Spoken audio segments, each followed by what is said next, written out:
오늘도 좋은 날 함께 사도행전을 공부하게 되어집니다. 한 두 장 정도씩 정리를 좀 하면서 공부하고 싶었는데, 양이 많기도 하고, 한 장씩 하고 있는데요. 이제 또 상황 보면서, 그렇게 할 수 있도록 하겠습니다. 오늘 사도행전 6장에 있는 내용입니다.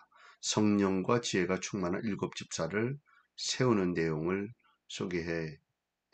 소개하고 있습니다. 헬라파 유대인들이 구제 사업에 대해 불평을 하게 되어집니다. 자기들은 누락되었다라고 하는 것이었죠. 사도들이 구제 사업을 전담할 일곱 집사를 선택하게 되어집니다. 성도의 수가 급증도 하기도 했고, 또 이런 사람들에게 문제가 생겨지지 않도록 하고자 하는 그런 의도였습니다. 그리고 스데반에 대한 내용을 소개해 주고 있습니다. 자세하게 응용을 합니다. 사도들이 두 번째 석방후 가르치기와 전도하기를 쉬지 않은 결과는 무엇이었는가?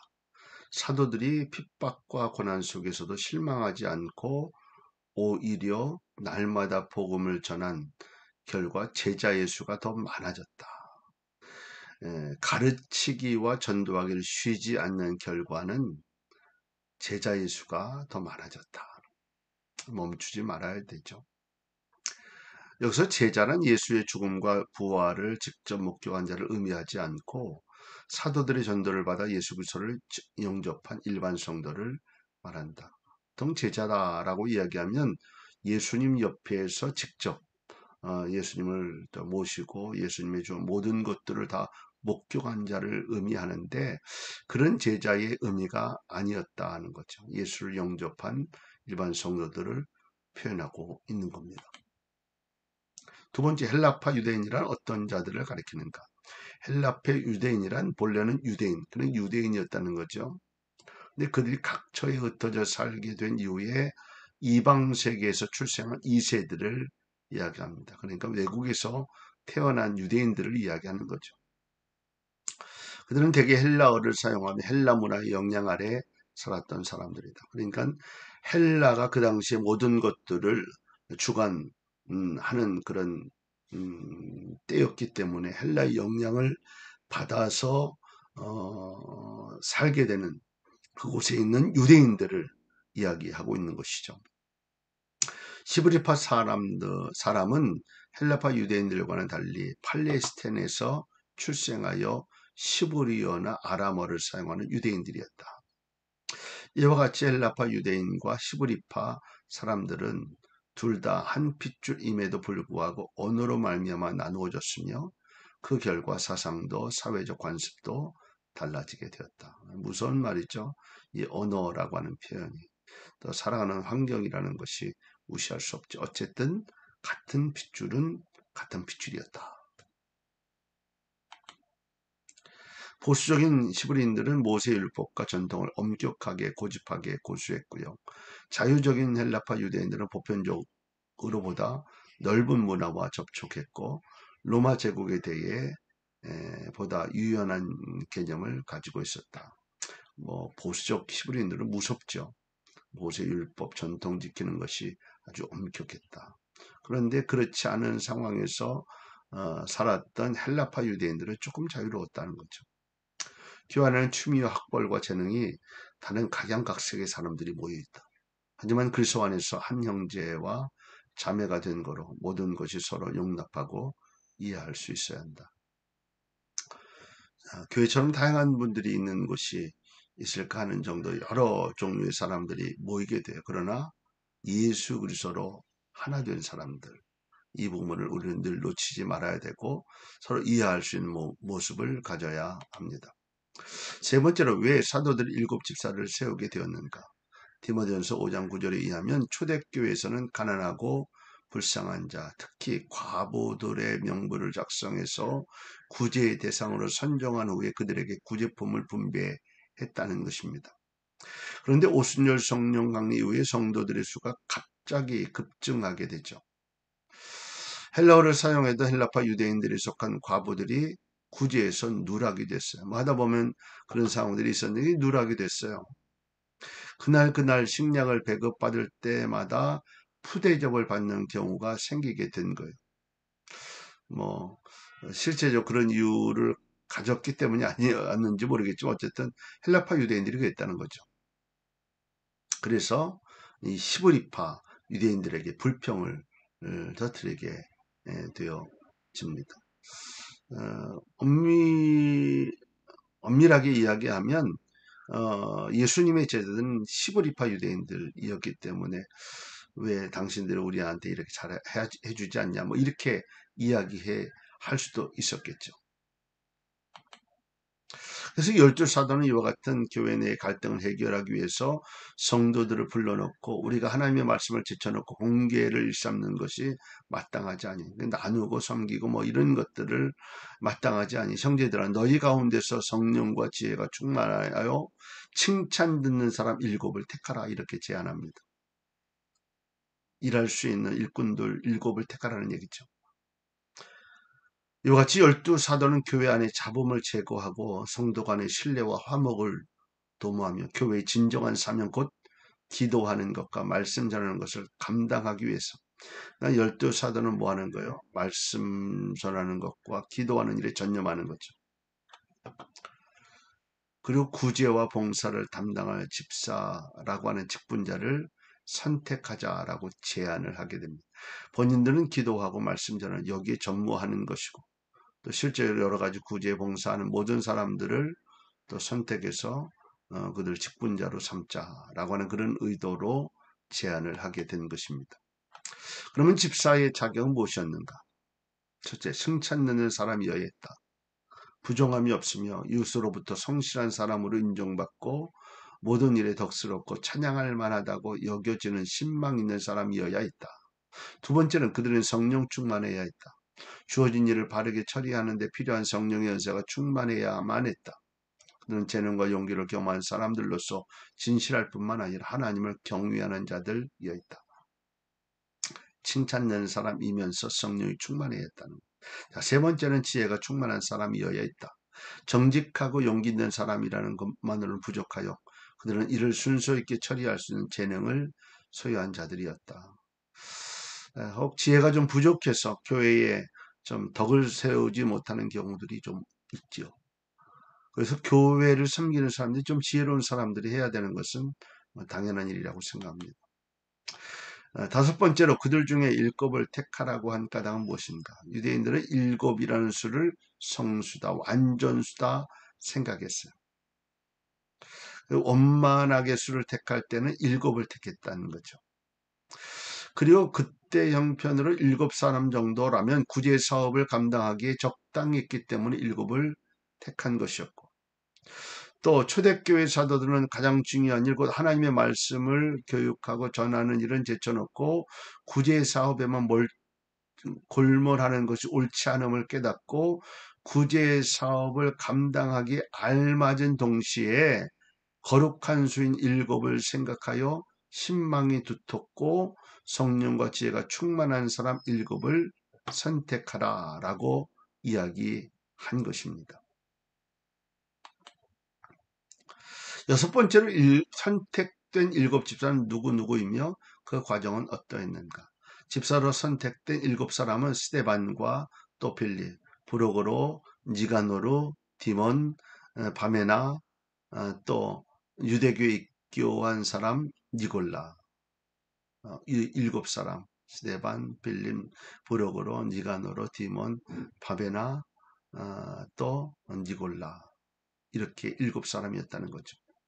다 이 사람들은 사실 잘 선택된 믿음의 사람들이었는데 나중에 또 그렇게 끝나지 못하는 경우들이 있게 됩니다.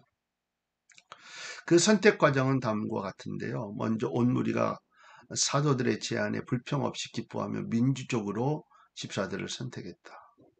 그리고 성도들은 사도들의 말과 같이 믿음과 성령이 충만하여 집사로서 합당하다고 인정된 자들을 선출했다. 또한 온 교회가 7집사를 선출하여 사도들 앞에 세운 후 사도들이 기도하고 그들에게 안수함으로써 7명은 집사로 임명되었다. 사도들이 기도하고 그들에게 안수함으로 안수 집사 이렇게 표현하죠. 이와 같이 초대교회에서 실시된 집사 선거는 그 목적과 자격이 뚜렷했을 뿐만 아니라 그 선택 과정도 민주적이었고 경건했다. 늘 좀 이렇게 해야 되는데요. 이런 모습으로 교회에 이런 직분자들이 선택되어지면 좋겠다 하는 생각을 갖습니다. 일곱 번째로 일곱 집사가 임명된 후 복음의 진보와 복음에 대한 사람들의 반응은 어떠했는가? 첫째로 교회 외부로부터 핍박과 내부의 갈등이 있었지만 하나님의 말씀은 점점 왕성해 갔다. 외부든 내부든 갈등과 핍박도 있죠. 그러나 중요한 것은 말씀이 점점 왕성해 가야. 두 번째로 예루살렘에 있는 제자의 수, 곧 성도의 수가 점점 더 많아졌다. 참 축복된 일이죠. 세 번째로 허다한 제사장의 무리도 이 도에 복종하였다. 즉 복음을 반대하였거나 혹은 탐탁지 않게 생각했던 제사장들이 복음의 가르침과 교훈을 받아들이게 되었다. 네 번째, 이와 같이 외부로부터의 핍박을 믿음으로 견디며 내부의 갈등을 사랑과 이해로 해결한 초대교회는 교세가 확장되고 보다 조직화되는 등 장족의 진보를 보이게 되었다. 우리가 꿈꿀 수 있는 교회의 모습입니다. 자, 스데반에 대하여 설명하나. 스데반이 이제 순교하게 됐죠. 그 스데반을 이야기한 겁니다. 스데반이라고 하는 말은 헬라어로 스테파노스라고 하는 말인데 면류관이다, 왕관이다, 화관이다 라고 하는 뜻을 가지고 있어요. 이 스데반은 그 이름처럼 살았죠. 면류관처럼, 왕관처럼, 화관처럼. 그의 이름이 일곱 집사의 명단 중에 제일 처음에 나오는 것을 보면 아마 일곱 집사의 대표였을 것이다 이렇게 생각할 수 있습니다. 더욱이 그가 성령과 지혜가 충만하여 칭찬 듣는 사람, 믿음과 성령이 충만한 사람, 은혜와 권능이 충만한 사람 등으로 묘사되어 있는 것으로 보아 믿음과 인격에 있어서 타의 모범이 되었을 것이다. 이렇게 되어야 하는 것이죠. 뿐만 아니라 큰 기사와 표적을 민간에 행한 사람, 지혜와 성령으로 말하는 사람, 그리고 그의 얼굴이 천사의 얼굴 같은 사람이라고 묘사되어 있는 것을 미뤄볼 때 그런 집사의 직무에 충성하면서 사도들과 같이 말씀을 전하며 이적을 행한 열의와 의욕에 찬 사람이었음을 알 수 있다. 사도들은 사도들의 역할이 있죠. 그런데 또 평신도의 모습으로 그들을 이끌어갔던 이 스데반과 같은 일곱 집사의 모습은 또 그들의 직무가 그들의 사명이 또 있다는 거예요. 그런데 그 일을 스데반이 잘 감당했다는 겁니다. 아홉 번째로 스데반과 변론하여 능히 당치 못한 자 그를 모함한 자들은 누구인가? 그를 모함한 자들은 누구인가? 리버디노, 구레네인, 알렉산드리아인, 길리기아와 아시아에서 온 사람들이었다 하는 것. 여기서 리버디노는 본래 유대인이었지만 BC 53년에 폼페이의 유대 토벌 후에 로마의 노예로 팔려갔다가 자유인이 된 사람들의 후손이었다. 또한 구레네인은 고린도에서 지중해 건너편 리비아 지방 북편 해안에 살았던 사람들을 말한다. 그리고 알렉산드리아인은 이집트의 알렉산드리아에 살았던 유대인들을 가리키고 길리기아는 소아시아의 동쪽 일부 지방으로 다소가 수도인데 거기에서 사도 바울이 출생했다. 이런 사람들이 스데반과 변론하며 그를 모함했던 사람들이었다 하는 거죠. 아시아는 에베소를 수도로 한 서양 문명이 가장 발달한 곳으로 주민들의 대부분이 헬라 사람들이었다. 이같이 스데반이 은혜와 권능이 충만하여 큰 기사와 표적을 민간에게 행하자 이를 시기하고 질투하던 헬라파 유대인 곧 흩어진 유대인들이 스데반을 모함하기로 합세한 것이다.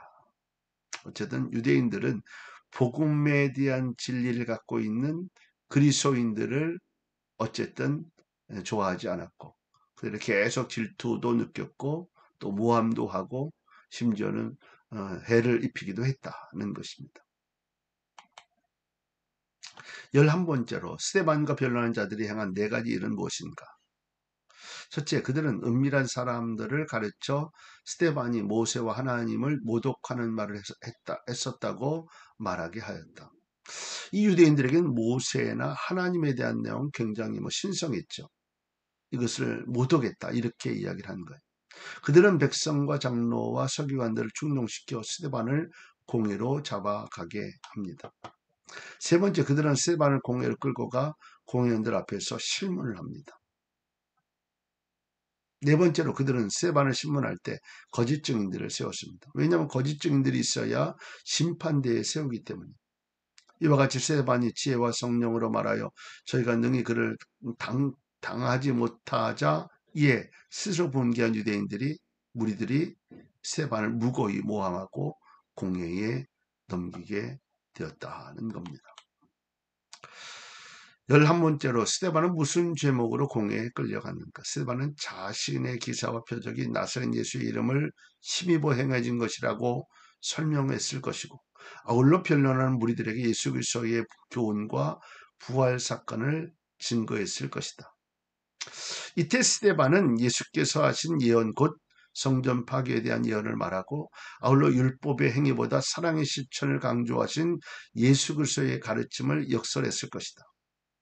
스데반을 시기한 무리들은 이런 것들을 트집 잡아서 거짓 증인을 세워 스데반이 하나님을 모독했고 율법을 거역하는 말을 했다라고 증언하게 한 것이죠.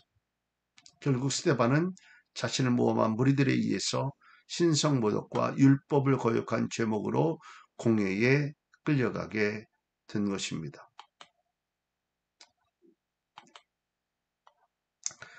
12번째로 공회원들이 스데반을 주목했을 때 그의 얼굴은 어떠했는가? 거짓 증인들이 스데반을 신성모독과 율법을 거역한 죄로 고소하였으므로 이제 스데반이 이 사실에 대해 변호할 차례입니다. 그래서 공회에 모인 무리들이 스데반을 주목하게 됐죠. 그런데 두려움에 떨고 또 거짓 고소로 인해 심신이 지쳐 초췌한 몰골을 하고 있음에도 불구하고 스데반의 얼굴이 천사의 얼굴과 같았다. 우리가 이 땅에서 심신이 지치고 초취할 수 있죠. 그런데 우리는 어떤 얼굴을 해야 하냐면 스데반의 얼굴, 천사의 얼굴과 같아야 한다. 천사의 얼굴과 같았다는 말은 스데반의 얼굴이 그 안에 거룩하신 성령의 충만하심으로 인하여 평온하고 밝게 빛나고 있었다는 것이다. 이것이 사실 우리 성도의 모습이어야 합니다. 때로는 힘들고 피곤한 일이 있지요. 그러나 우리들의 얼굴이 천사의 얼굴과 같아요. 근심이 섞인 얼굴이 되지 않도록 스데반의 얼굴이 되도록 애쓰고 노력해야 합니다. 결국 이 일로 인하여 그는 돌을 맞아 순교하는 자리에 가게 됩니다. 오늘 여기까지 합니다. 오늘도 승리하는 한 날 되실 수 있기를 주님의 이름으로 축복합니다.